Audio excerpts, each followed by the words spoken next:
ده موقع الجريده على النت، منزلين اعتذار رسمي وتصحيح للموقف زي ما سعادتك امرت بالظبط. ايه ده؟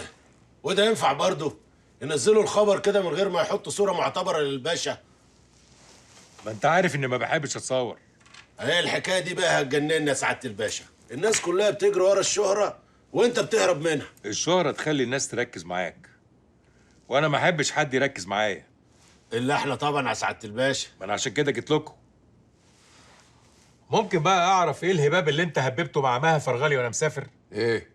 عادي، بجيب حق يعني. عادي انك تتهجم عليها وتضربها بالنار في بيتها وفي قريتي عشان نتفضح في الغردقه كلها؟ امال كنت عايزني اسيبها تاخد اللي خدته وترميني بطول دراعها؟ هو الجواز بالعافيه يا اخي؟ واحده رفضاك ومش عايزه ترتبط بيك، هي حره. هو انا حر؟ حر لما تعمل الكلام ده في بيتك، في معرضك، في ارضك او املاكك. انما حد عرفته في بيتي تضربه بالنار في ارضي واملاكي؟ في دي ليك حق يا سالم باشا. يا اهبل، مش كنت تشوف لك حته ارض محايده تضربها بالنار فيها؟ هي كانت ناقصاك انت كمان؟ هو انت كل همك تتضرب بالنار فين وبس؟ جرى ايه يا سالم؟ انت محسسني ان احنا في مدرسه، ده انت ناقص ان انت تذنبني يا اخي. قليل عليك، ده انت المفروض تتحبس في اوضه الفيران. الله الله الله، ايه يا جماعه؟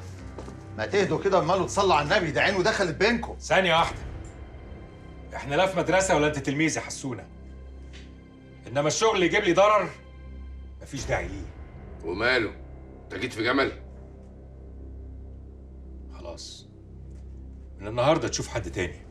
انت فاكرني هغلب؟ انت بتمسكني من ايدي اللي بتوجعني؟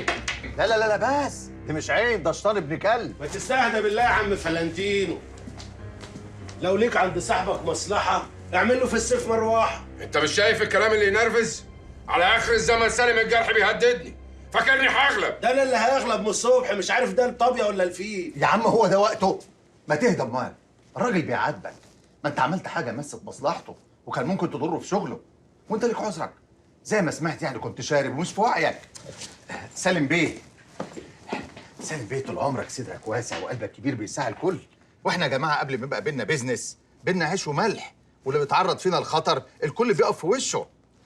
بس برضه حسونا بيه غلطان، غلطه مش مقصوده، كنت شارب زياده وانفعلت. كان الواجب بقى ابو العز بيه وسليمان ما يسيبوش في اللحظه دي. الله، طب وانا مال انا يا باشا؟ انت هتلطني في القصه دي ليه؟ ما انتوا برضه معذورين، كنت فاكرينه هدي وراح يرتاح في السويت بتاعه، ما كنتوش بقى عارفين ان كرامته هتنقع عليه للدرجه دي.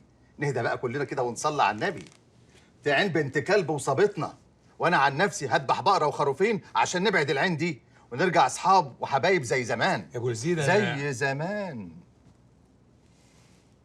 يا اخوانا حد يقول لي دي الطابيه ولا الفيل وريحوني.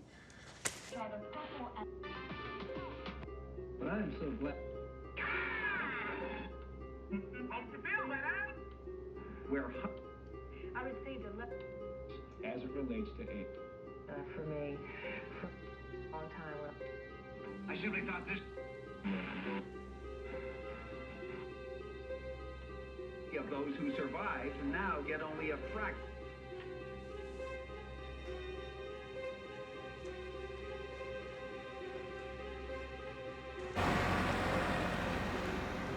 سعادتك خارجة؟ عند حضرتك مانع؟ العفو يا فندم، أنا آسف. تحب أنده سيد لحضرتك؟ لا لا لا، أنا خارجة لوحدي، افتح.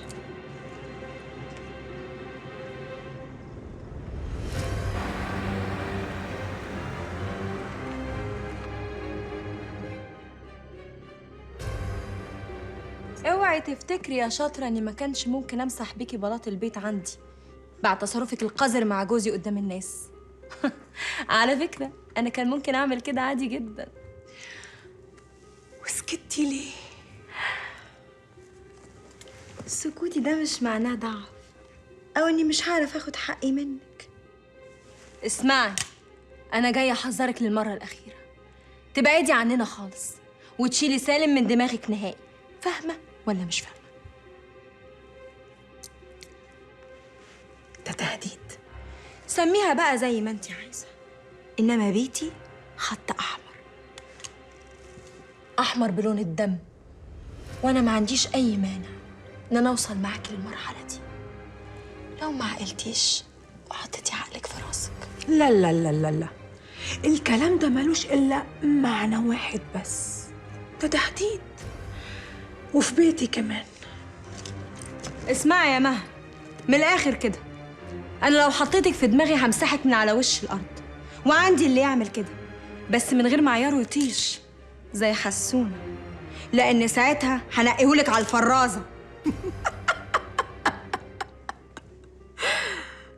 تصدقي كنت فاكراكي اضعف من كده بكتير، وانا ابتدي اخاف منك بجد، لدرجه اني كمان ممكن اعمل لك حساب، وده الحقيقه ما كانش في اعتباري خالص.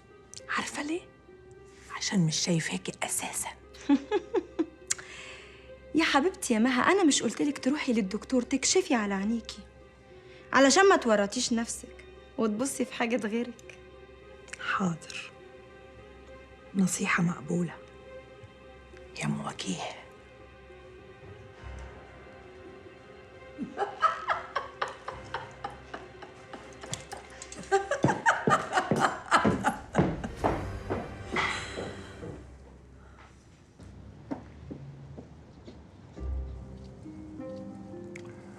اهو ده اللي كنت خايف منه.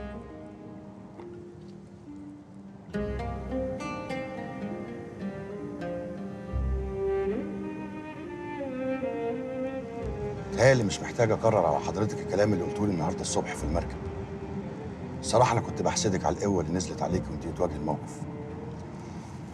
كان عندي احساس انك هتطلعي كسبانه الليله دي بيتك وكرامتك. انا عارف ان الجرح صعب، بس العقل بيقول اصبر على جارك السوي لا يرحل، لا تيجي مصيبه تاخده ولا مؤاخذه، لان لا قيمتك ولا مكانتك زي الاشكال دي. بس بعد ما روحت ودربت الكلام في دماغي لقيت ان اللي ايده في الميه مش زي اللي ايده في النار. عشان كده حطيت احتمال للي حصل من شويه. ولما لقيتك خارجه من الفيلا عرفت ان الجرح صعب وكبير ومحتاج وقت عشان يختفي ويلم. ربنا يقويكي. مش محتاج اقولك ان انا جنبك وان حمايتك فرض واجب عليا، مش بس من اي خطر او قلق حواليكي، لا حتى من الاشكال دي كمان. احلى كوبايه شاي. دوقي بقى يا ستي وقولي لي انا شاطره في شغل البيت ولا لا. من ناحيه شاطره فانا اشهد لك. وتشهدي لي كده من غير ما تدوقي؟ دي تبقى شهاده زور يا هانم. انا مش بتكلم على الشاي خالص. انت قصدك على الايروبكس؟ يا بنتي ده اكل عيش. ما انا عارفه انه اكل عيش. وانت عرفتي ازاي بقى؟ يعني اللي يركز معاكي يلاقيهم هم حركتين وبتكرريهم مع كل فوق. عاده اللي بيدرب ايروبكس بيبقى عنده بدائل كتيره جدا، عشان لو حد ركز معاه ما يتكشفش ان هو ما بيعرفش يلعب ايروبكس. ياه، ما كنتش اعرف انك مركزه معايا قوي كده. طب يا ستي استوري على اختك بقى. من عينيا، هستر عليكي في الايروبكس. طب وغير الايروبكس؟ انت قصدك الشاي؟ اصلنا عندنا في اسكندريه. انا مش بتكلم على الشاي خالص. ولا انت مصره تمثلي دور اللي مش فاهمه؟ لا هو انا فعلا مش فاهمه، وانت كده وترتيني فعلا. هي الحكايه بالظبط؟ الا صحيح يا سالي، باعتباري جهله شويه يعني. هي شغله الصحافه ما بتاكلش عيش، عشان كده قررتي تحسني دخلك بالايروبكس؟ ولا الايروبكس ده بقى مجرد ستاره؟ الحقيقه انك صحفيه.